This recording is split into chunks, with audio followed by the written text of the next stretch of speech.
my dudes, my name is Tiffany. Welcome back to my series, Internet Analysis, where I like to research and discuss things relevant to social issues and media. For most YouTubers, the ultimate goal is getting to a point where you can quit your day job and make videos full-time. So in this video, I want to explore that phenomenon and the question, should YouTubers keep their day job? Is quitting your job a good thing because you'll have more time and energy to improve your content? Or will it be a terrible decision long term? First of all, I think most big YouTubers have quit their day jobs. They may not all make announcement videos about it, but it is incredibly difficult to balance a full-time, regular job and upload high-quality videos frequently and still have time to relax and live your life. At the same time though, there are still some YouTubers who have a career and do YouTube more as like a side job or a paid hobby. Clancy Burke, for example, is a news reporter. My friend Cather Out works at Adobe. And then you have Simply Nailogical. I think Christine is like the biggest example when it comes to having a huge channel, millions of subscribers, and she still works for the Canadian government. Christine actually has 3 jobs because she has her own nail polish brand. How does she do it? She's really made a big effort to emphasize to her viewers how important education is and that putting all of your eggs in the YouTube basket can be very risky. Actually, she just recently announced that she's taking a break from YouTube, not necessarily because of the workload, but more so that she's just kind of tired of herself. You are down here for hours just sort of by yourself at a desk a lot of the time. I've always tried to see YouTube as more of a hobby that, yes, it happens to make money, but I don't like treating it as my job that I have to wake up and I have to do. Lately, it's felt like I do have to film every weekend because I've kind of set this expectation that I've promised videos every Saturday. But just because some creators can do it doesn't mean that all would want to or be able to juggle 2 full-time jobs, essentially. Also, internet relevance is fleeting. Like, shouldn't we all take advantage of it while we have it? Take a risk, be an internet person. You might not have the chance next year. So my first big question is quitting your career to focus on YouTube irresponsible? We all know internet, social media fame is very temporary. It won't last forever. And I think because of that, it can be really tempting to kind of drop everything else in your life that's like traditional if you're doing well online, because you want to take advantage of this because it might not be around for that long. But, you know, I definitely don't approve of seeing young people like drop out of high school to be a YouTuber. I think you should definitely finish your high school education at least. And again, even for YouTubers who may want to go to college, don't decide not to go to college just so that you can focus on YouTube or social media. I think it is possible to do both. If that's something you're really passionate about, you could even maybe go part-time. Big fan of education. I know that college isn't right for everyone and that everyone needs to go at their own pace, but I think that that's important because I think all of us, not just YouTubers, but we kind of feel like having a college degree is like a backup plan and it makes you feel a little bit safer in life. Is that a false sense of security? Maybe, probably, but at least you have that piece of paper to show someone that you did something. Anyway, generally, I don't think people should quit their education necessarily just to pursue YouTube, but should we risk trading a quote-unquote secure job for a very unstable one? And this doesn't just apply to YouTube. This would be relevant to anyone who's considering, you know, pursuing a different career path or quitting or maybe trying to be self-employed or start a business. YouTube certainly is an unstable job, but I also think that it has a very bad rap from certain people who see it as kind of illegitimate. There's a perception that there are real jobs, but that YouTube is not one of them. But I think if you're working and earning money from something, doesn't that make it a job? So when it comes to the question, should you quit, should you stay, what should you do? There's obviously a lot to weigh in this decision. If you do quit your job and end up pursuing your passion project for a number of years, instead of working your way up some corporate ladder, are you gonna regret that? Are you gonna feel like you wasted that time? Will this hold you back in the future? And what is life after YouTube? What will your resume look like when you're out there applying for real jobs? Now, I'll be honest, I have no idea how full-time influencer or YouTube content creator, or however you want to put it, looks on a resume. I know there are definitely people who look down on this work and would basically see all of these years as a gap in your work experience, but also because this is becoming more common and there are just more and more of us doing content, I think that that stigma is probably lessening a little bit. But of course, this depends on what type of content you've been creating and also what type of job you are applying for. There are definitely some positions and companies that would probably see your social media experience as a big benefit. Because really, honestly, YouTubers do learn and practice a lot of skills such as writing, filming, editing, as well as having a lot of knowledge about and experience in influencer marketing, for example. So what are our priorities?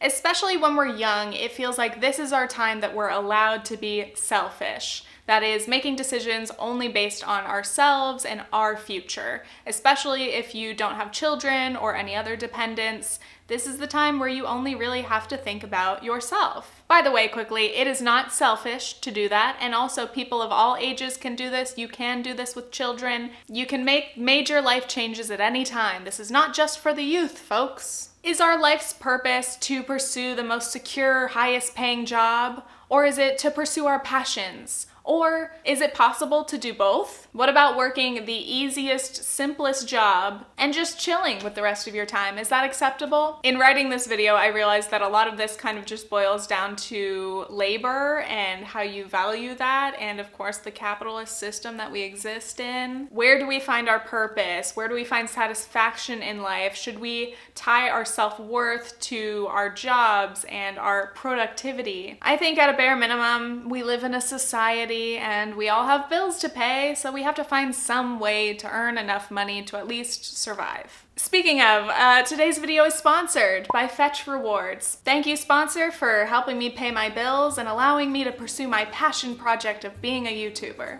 Was that a smooth segue, or? Fetch Rewards is an app that can help you easily save money on your groceries. Fetch Rewards has thousands of participating products, so you save every time you buy those specific products or from specific brands. So all you have to do is scan your grocery receipts, you will earn points, and then you can redeem those points for rewards. This is just an automatic part of my grocery shopping routine now. It's like, okay, reusable bags, check. Go to the store, check. Come home, put things away, check. Scan the receipt and get some points. I am always down for any opportunity to save a little bit of money or earn rewards on purchases that I'm already making. So this receipt is from my most recent trip to the corner store, just picking up stuff for Nathan and I. We got some black beans, we got some boca, and as you can see, the points get added to your account right away. So if you'd like to try out Fetch Rewards, you can click the link in the description, install the app, sign up, use code FERG to get 3,000 points when you scan your first receipt. Shouts out to the sponsor. Now let's get back to the video. So throughout the rest of this video, I want to use a specific example of YouTubers who quit their 9-to-5s to be full-time creators.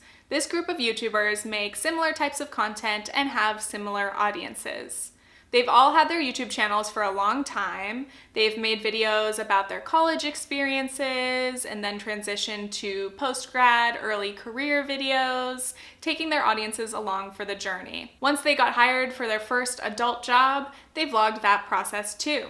They've made a lot of work week, day in my life vlogs, and other personal videos. They've shared the highs and lows, but generally viewers saw these beautiful young women with college degrees, living in big cities, working 9-to-5 jobs with good salaries, while still doing social media work and enjoying the benefits of being an influencer. Kinda living the early 20s dream life. And then within a few months, each of these women posted videos confessing that they had quit their 9-to-5 jobs. I'm going to officially quit my job. I quit my job. I quit my job. I quit my 9-to-5 job. In this small corner of YouTube, it seemed like an epidemic. Another quitting my job video? So why were they quitting? Essentially, they all had pretty similar reasons, such as it being too hard to balance 2 jobs. That life that you admired of mine, of me juggling all of those things, was crushing me. It was slowly killing me. I was not getting enough sleep. I was spiraling out of control.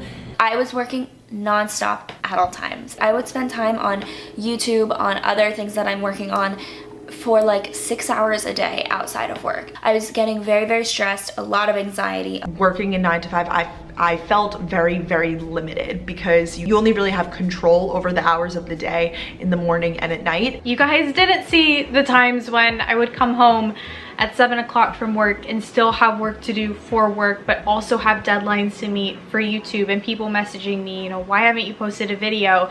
And me crying on the couch because I don't know which job to do. If I was doing one fully, I wasn't doing the other one fully. I never felt fully present. So then their content changed. Because they used to make vlogs about 9 to 5 work, now they make vlogs that reflect their new lifestyle, covering topics like being self-employed, working from home, freelancing, finance, girl boss videos. Now, okay, first of all, I think people should feel free to make whatever decisions work for them. I am happy to see people do that. I don't have any personal stake in these particular people having a 9 to 5 job or not. And obviously, I myself am a full-time YouTuber, so clearly I am not opposed to doing this. However, the most interesting thing to me was seeing how their audiences reacted to the news that they were quitting their jobs, or making a switch to something a little less traditional. So generally there's been a lot of positive, supportive responses. I think most of their viewers are generally happy for them,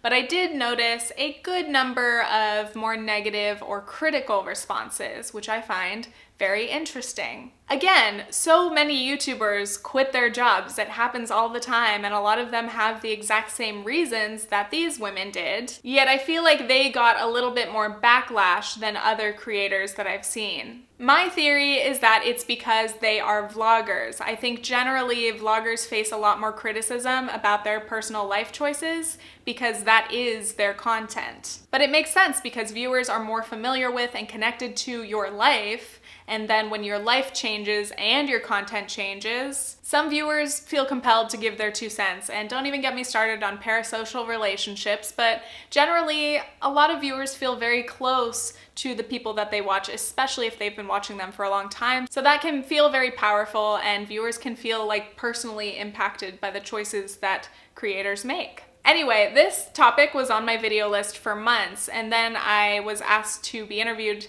in this article, link in description if you want to read it, and a few of the girls in this video are in that article as well. But basically that is what reignited my interest in this topic, so let's dive in. Let's see some of the responses to these women quitting their 9 to 5s to do YouTube. A big issue that some viewers raised was relatability. Imagine you're a similar age and have grown up with this creator through high school, college, post-grad. You can relate to so much of their content. They shared their struggles with job searching or the stress of working full-time, and you experienced that too. But now that they're not working a 9 to 5, you can't relate to being an influencer or working from home or one of those nice aesthetic co-working spaces. You have the right to be disappointed because, you know, when you follow someone that you relate to so much in the sense that they have a very similar work-life balance to you, it gets upsetting when they sever that and you feel like they're not as relatable anymore. I completely understand. I am so scared of not being relatable anymore because so many people comment saying that they love my videos because I work a 9 to 5, because I'm relatable. Now, of course, not all of the viewers of these channels are going through the exact same things at the exact same time, but generally, I think that a big reason why this vloggy kind of personal content is popular is due in large part to relatability. I think a lot of viewers find these videos or channels by searching for specific things that they are going through at the time. This wasn't a good fit for me. I was stressed, overwhelmed, uninspired, exhausted. In terms of relatability, I think a lot of viewers can relate to sentiments like these. I think it's perfectly normal for young people to dislike their jobs or maybe change jobs frequently as they're trying to find a fit. And also it's normal to not like 100% of your job. But as a viewer, watching your favorite creator live this kind of dream life, you know, working a great job in a big city, and it turns out that they don't actually like it and it's not making them happy. And then you see other creators say the same thing. That can be really disappointing as a viewer because maybe you're thinking, when I get a job, am I gonna end up hating it too? That's just pretty bleak. So my question is, are 9-to-5 jobs just generally undesirable? I feel like we hear that sentiment like, I don't want to work at an office or sit at a desk all day a lot. And it makes me wonder if maybe millennials or Gen Z are just less suited to these kind of traditional or more corporate environments. Or maybe it's just that we don't hear a lot from people who love their 9-to-5. Maybe those people aren't making as many YouTube videos. I have a lot to say on that entire topic, so I'm considering making a video dedicated about that. So if you have any thoughts or your own experiences, I'd love to hear it. I don't think it's as straightforward as you're either meant to be self-employed or you're meant to work a corporate 9-to-5 job. There's a lot in between. Next point. Sometimes when people quit their jobs to pursue their passions, whatever that might be, they end up spreading this message of like, follow your dreams. If you're unhappy, just change your life. It's that easy. And that's a bit of an oversimplification. As nice as it sounds to say something like, oh, you should quit your job and follow your dreams, most people can't afford to do that. There can definitely be a level of resentment when YouTubers decide to quit their jobs to do social media full time, because as a viewer, you're like, okay, I hate my job too, but I don't have a backup plan. I can't just quit my job. I've got to pay my bills. I don't have a social media account that's already making me a full-time living. So I totally understand that resentment or anger or just kind of frustration at the world. It seems a bit unfair. Not unfair that these other creators get to do this, but just kind of unfair that everyone doesn't have that opportunity. However, I must say, in this situation, these girls did specifically mention that they were not trying to make that point, and I respect that. I'm not trying to say like, oh, just quit your job, everyone. Like if you're anxious, just quit. No, not at all. I'm not saying that at all. This video is not meant to inspire anyone to quit their job. You know, sometimes you have to work jobs that you don't like, and I'm not making this video to tell you to be happy and quit the job you don't like. That's not even the route that I'm trying to go. It is a big decision and a personal risk for these creators to quit their jobs, but also it's not that big of a risk because, as many of them have mentioned, their social media careers were already making them even more money than their salary jobs. So that's a pretty cushy, comfortable risk to take compared to the average viewer who does not have that kind of a thing to fall back on or immediately transition to, where if they were to quit their job, they would have no safety net. For anyone to be able to quit their job and go travel or go work for yourself, that takes a lot of planning and it takes a lot of saving to make sure that you won't be instantly broke. And of course, a lot of young people and just people in general are already working and living paycheck to paycheck. There's not even an opportunity to save because there's nothing left over every month. And you also might be dealing with debt that's dragging you down too. To be fair though, I think all of these creators have specifically addressed these points. They've acknowledged how lucky and privileged they are and acknowledged that this isn't a possibility for most people. I recognize my advantage that I had YouTube and I didn't have loans and I'm not in debt. And generally, I think that privilege was probably the main element behind any of the backlash or negative feedback coming from these videos. As far as I've seen, I think that these women generally came from families that could support them through college, and they may have graduated with little or no student loan debt, so that gives them an advantage. And then they have found success through working hard on YouTube, but they've found themselves with these platforms that are very lucrative. And some of them have mentioned that they were able to save up an entire year's salary, like maybe their whole salary job, because they were earning enough money from YouTube already. So it's basically the ideal situation that you could be in to make that transition. And again, they have acknowledged their privilege and they shouldn't feel guilty in any way for their comfortable financial situations or their upbringing. But it is very important to remember that most of your viewers probably did not have those same privileges or advantages or opportunities. It can be hard to talk about privilege. It can be really hard to admit your own privileges, even though we all have privilege of different kinds. Obviously, there are some of us who are much more privileged than others. Privilege. Privileged. Allegedly privileged. Moving on. Another issue was making 9-to-5 jobs sound kind of undesirable. I'm sure this wasn't intentional, but when you hear people say, I was miserable, I can't stand working at a desk all day, not that they necessarily said that exactly, but people say this a lot, as I mentioned. But it does kind of perpetuate the idea that working a 9-to-5 job in a traditional setting is this like soul-sucking, boring, unfulfilling experience, which is not the case for everyone, though yes, it is for some people. I think chances are, if you're already a successful YouTuber, it might be that you're just a creative person by nature. Like, there's probably a big overlap on that. Did not need to do that. So it makes sense that we would hear this specifically from YouTubers and other quote-unquote creative types, because maybe we all hate structure. I don't know. Maybe YouTubers are just more likely to have entrepreneurial spirits. Let's go into a little tangent about me. First of all, I have never worked a 9-to-5 job. I'm still in college. I'm in my senior year now. But obviously, since I was 16, I've worked all kinds of different service jobs. I've done a lot of babysitting, and then I used to make little amounts of money from YouTube even when I was younger. And I've only been a full-time YouTuber just in the last year, so I'm still pretty new to this. So I definitely don't want any of this video to sound like I'm criticizing these YouTubers or anyone in a similar situation for making these choices, because honestly, they've done more than I have. At least they worked a 9-to-5 job for some period of time.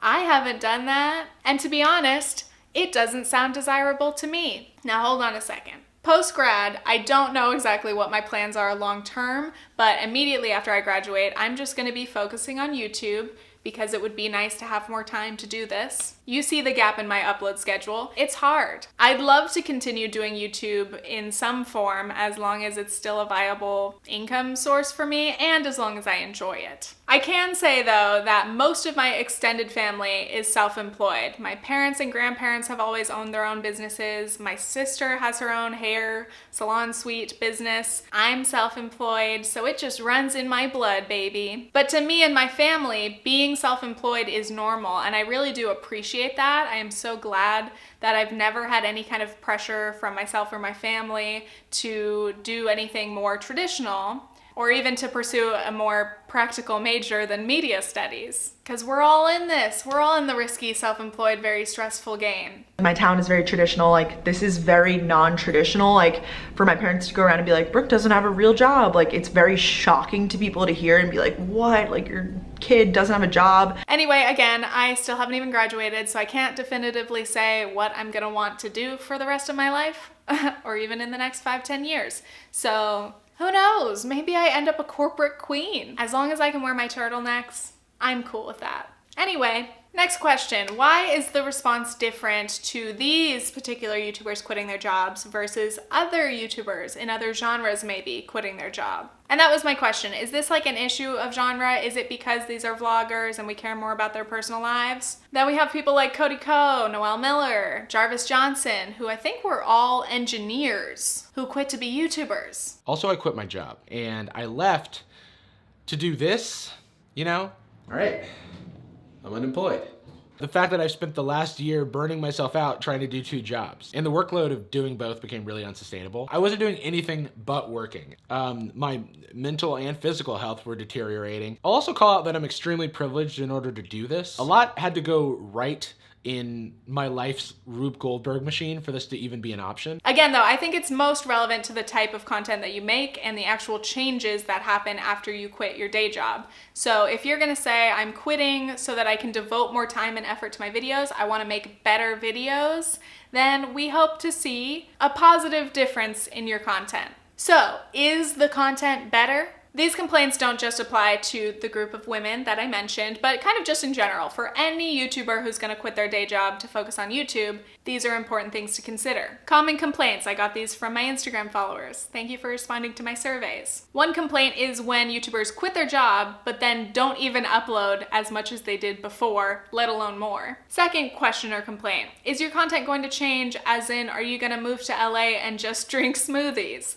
Not relatable. But a question more specific to these creators is, are you just gonna end up vlogging about vlogging? Because if you are making vlogs and all you're doing is making videos from home, honestly, being a YouTuber day to day is quite boring. We sit here on our computers editing, that's it. So I think it's very important to find other interesting or helpful things to throw into your videos so that things don't get a little bit repetitive or stale. So in this example, a lot of those old work week videos were kind of a mix of fun and productivity, so they can kind of inspire your audience. And a lot of the new videos try to maintain those values too. Productivity kind of content is actually very popular on YouTube. People love like a work with me kind of video. It gets you inspired, it gets you motivated to get your own shit done once you're done watching this video. And that's where I get stuck. I just go to my watch later and just keep going. Also, I think it's important not to fall into the hustle culture content. There's a fine line. I've made a video about hustle culture, but basically, to me, hustle culture is about putting way too much energy into your work to the point where it's unhealthy. Like if you're literally actually saying, no sleep, that's bad, please sleep, it's good for you. You need to have a work-life balance. You need to prioritize time for yourself that isn't only focused on being productive. We are more than what we produce, allegedly. Another complaint would be too many ads, because when you go full-time YouTuber and that's your only source of income, suddenly sponsors sound a lot more appealing, which at me next time. I've been doing a lot more sponsored content way closer together than I usually would. I try to space it out, but I'm also terrible at time management. So I apologize for the frequent sponsors, but also thank you, sponsors. Anyway, obviously, I totally understand. I have bills to pay, other creators have bills to pay. I want to see my creators get paid. But I also totally understand why the audience might get a little bit annoyed or bored of seeing too many sponsorships, because obviously you want to watch the content and you don't want most of it to be a commercial. Last complaint is you're quitting your real job for the lazy, easy job of being a YouTuber. And this one gets me fired up because we're gonna talk about the struggles of being a YouTuber. And I know nobody wants to hear YouTubers talk about how hard their jobs are. I know. There are a lot of jobs that are a lot harder than being a YouTuber for a lot less reward. Yes. But I think what is hard about being a YouTuber, your work is so tied to your own self-concept, you know, like what you're putting out into the world and what you're judged on, the result of your work. If people don't like it, it's really hard not to see that just as a reflection of yourself. It is not objectively a hard job, but there are many challenges that come along with it. But again, I am very grateful to have this job. I'm very lucky. It's a privilege. So some of my struggles of being a YouTuber also just apply to anyone who's self-employed in general, such as the fact that full-time self-employment can be exhausting and very isolating. Being self-employed is not relaxing. It's not easy unless you're slacking and not doing any work. It can be actually more stressful than a regular job in that you're always thinking about it. You can't really switch your work brain off. You're not working a 9 to 5 anymore,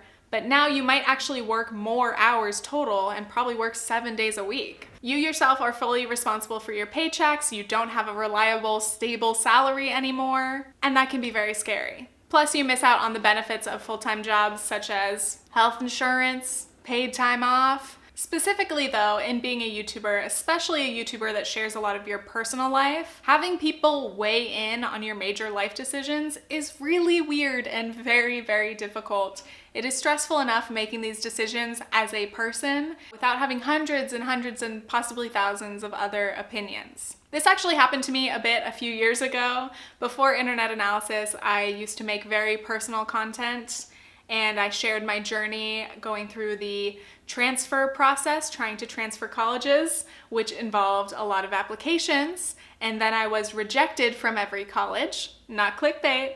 I applied to different schools, I was accepted to all of them, but then couldn't afford them. I was very, very lost in general for like 8 months. It was pretty rough. I didn't know what to do in terms of college or even work, you know? I tried freelancing, which was a kind of disaster and waste of time. I got hired at a daycare and then realized it was a horrible environment and quit after a day. It was a mess for me, but I kept my viewers updated because I wanted to, and also I wanted some advice. And especially when my channel was really small, my community felt, you know, very, very close to me. And generally, everyone was really kind and supportive, and that was great. But I also got some comments that were like, you need to get your shit together, or like, you shouldn't move to New York to live with your boyfriend. And I'm just like, I don't need this feedback. I was trying to be like real and honest and raw, but like, you can only watch so many depressing videos of someone's bad life before like you don't want to watch it. And I understand that. Some of the viewers got tired of it, and I got tired of sharing it. I got tired of having to try to justify myself to other people. So then I stopped sharing so much of me. And you know what? No regrets. It is very good to create boundaries on this internet. Now, on this platform, it is really hard to create and maintain personal boundaries, and I think that it's a very important thing to do. But this is where the struggle comes in that a lot of us kind of make our lives our content, and therefore it is really hard to make those boundaries because you gotta make the videos. How do you decide what to share and what to monetize? What do you keep private? Related to this, I was sent this book recommendation by someone on Instagram. Thank you for this. I'm gonna read it. It's called How to Do Nothing: Resisting the Attention Economy by Jenny Odell. She argues that taking control of our attention from the capitalist forces determined to monetize it and reconnecting with the world around us is a critical form of resistance. The attention economy has a financial incentive to keep us in a state of individualized anxiety and an obligation to constantly be reacting and producing. So I was trying to describe a colonization of the self by capitalist notions of efficiency, where all time is already money. All of our activities are potentially economic, and all experiences framed as capital for the individual as entrepreneur.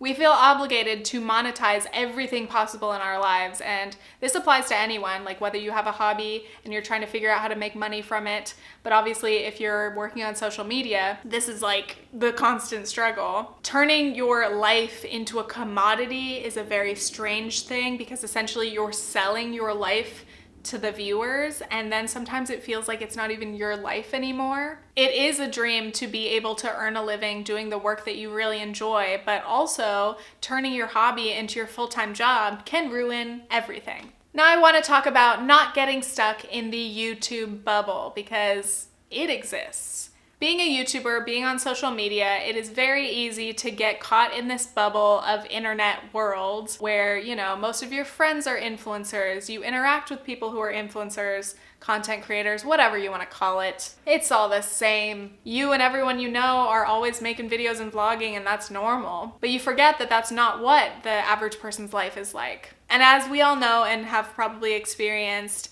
it can be very detrimental to your mental and physical health to be too focused on social media. Even content creators, influencers, we experience this too, and sometimes to a worse degree because, again, capitalism, our entire financial well-being is tied to it, so we have to stay in it and we can't leave it because it's our job. This is the conflict I have all the time. I have to say, this is why I'm kind of glad that I'm still in college, even though it is very stressful and is keeping me incredibly busy. It is nice to have something that forces me out of the house, and it forces me to focus on things other than literally myself and my numbers and whatever else on social media. And finally, to end the video, I just want to give some recommendations, I guess. You know, if you want to be a full-time YouTuber, I have some ideas for you and for me, because I could use these too. I strongly think that YouTubers should have something other than YouTube to do. Like, not even necessarily for a paid job, but just for time and focus and energy. Maybe do some freelancing, writing, editing. Sure, if you enjoy that, why not? But I also recommend maybe looking into getting a part-time job anywhere. Literally, you like flowers, work at the florist. If you're not too famous to do that. I miss being a barista. I miss Starbucks sometimes. some elements of the job. The free coffee was great. I like getting in the zone of making drinks. And it was interesting to be recognized at work a few times. And that was when my channel was a lot smaller. So I can't imagine what it would be like now if I were to work somewhere and potentially get recognized more frequently. So I know it's not an option for everyone, too famous. But you could work a more low-key job that maybe doesn't connect with the public. Again, just to have something else to do. Even if you don't need the money, it's nice to have some obligation to other people. Maybe be a babysitter, be a pet sitter or a dog walker, whatever. Having other structure in your life and other responsibilities is very helpful, I think. I also think it's really good to have hobbies and friends that aren't involved with internet stuff at all. So like for me, recently I have been learning to sew, and I've been getting into like board games and puzzles with my boyfriend, and I keep buying books, and I mean to read more, and I haven't been reading more. Just keep buying books. I will read more though. I love reading. I really have to give myself these interests and other things to get me out of my YouTube head, first of all, because it can be toxic, but also to give my eyes a rest from screen time, to do something that involves hand-eye coordination. Also, I am socializing with people. I invited people over to come over tomorrow night. That's rare.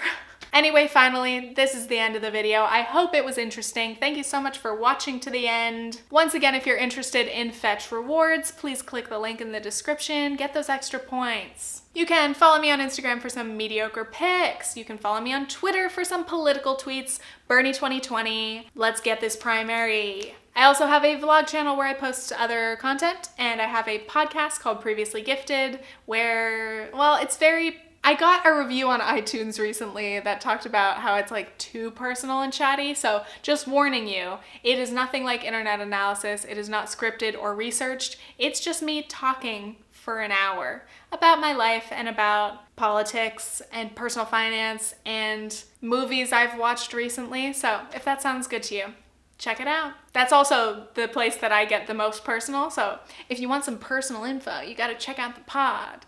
All right, that's all. Thank you so much for watching. Okay, thanks, bye.